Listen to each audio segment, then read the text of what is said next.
لباس پہننے کی دعا۔ الحمدللہ الذی کسانی ھذا الثوب ورزقنیہ من غیر حول منی ولا قوہ، ابو داؤد صحیح۔ اس دعا کے تعلق سے حدیث رسول صلی اللہ علیہ وسلم یوں ہے کہ عن سہل بن معاذ بن انس عن ابیہ ان رسول اللہ صلی اللہ علیہ وسلم قال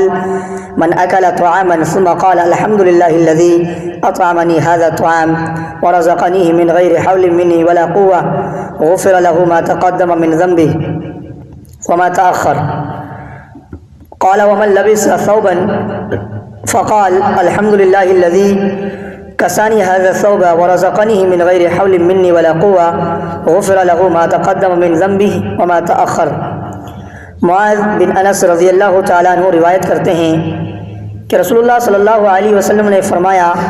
جس نے کھانا کھایا پھر یہ دعا پڑھی الحمدللہ الذی اطعمنی ھذا الطعام ورزقنیہ من غیر حول منی ولا قوہ، تمام تعریفیں اس اللہ کے لیے ہیں جس نے مجھے یہ کھانا کھلایا اور بغیر میری طاقت و قوت کے مجھے یہ عنایت فرمایا، تو اس کے اگلے اور پچھلے سارے گناہ بخش دیے جائیں گے۔